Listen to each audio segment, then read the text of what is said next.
ঋণের নামে ৬১৫ কোটি ৭৫ লাখ টাকা আত্মসাতের মামলায় নাসা গ্রুপের চেয়ারম্যান নজরুল ইসলাম মজুমদার সহ ৩০ জনের বিরুদ্ধে চার্জশিট দেওয়া হয়েছে। মঙ্গলবার এই তথ্য জানায় দুদক মহাপরিচালক। এছাড়া বিজ্ঞাপন প্রচারের নামে টাকা পাচারের প্রমাণ পাওয়ায় প্রিমিয়ার ব্যাংকের সাবেক চেয়ারম্যান HBM ইকবাল সহ ১৫ জনের বিরুদ্ধে মামলা করেছে দুদক। বিস্তারিত ইমতিয়াজ সনির প্রতিবেদনে। এক্সিম ব্যাংক থেকে ৬১৫ কোটি ৭৫ লাখ টাকা ঋণ নিয়ে বিভিন্ন কৌশলে আত্মসাতের অভিযোগে গত আগস্টে ব্যাংকটির সাবেক চেয়ারম্যান ও নাসা গ্রুপের কর্ণধার নজরুল ইসলাম মজুমদার সহ ৩০ জনের বিরুদ্ধে মামলা করে দুদক। সেই মামলায় চার্জশিটের অনুমোদন দিয়েছে কমিশন। আত্মসাৎ এবং আত্মসাৎ পরবর্তীতে স্থানান্তর, রূপান্তর এবং হস্তান্তরের মাধ্যমে মানি লন্ডারিংয়ের অপরাধে ইতিপূর্বে দাখিলকৃত প্রতিবেদনে এজাহার নামীয় আসামিদের বিরুদ্ধে অপরাধ প্রমাণিত হয়।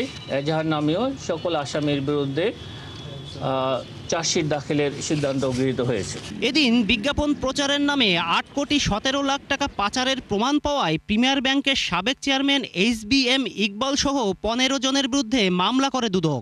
৮ কোটি ১৭ লক্ষ টাকা আত্মসাৎ করার অপরাধ অনুসন্ধানকালে প্রমাণিত হয়েছে। এই কারণে দণ্ডবিধির সংশ্লিষ্ট ধারা, দুর্নীতি প্রতিরোধ আইন ১৯৪৭ 5-2 এবং মানি লন্ডারিং প্রতিরোধ আইন ২০১২ সংশ্লিষ্ট ধারায় ৫টি মামলা রুজুর সিদ্ধান্ত গৃহীত হয়েছে। এদিকে সম্পদ বিবরণী দাখিল না করায় বরিশাল সিটির সাবেক মেয়র সেরনিয়াবাদ সাদিক আবদুল্লার বিরুদ্ধে মামলা হয়েছে বলেও জানান তিনি। অভিযোগ সংশ্লিষ্ট জনাব সেরনিয়াবাদ সাদিক আবদুল্লাহ। ইমতিয়াজ সনি, ৭১, ঢাকা।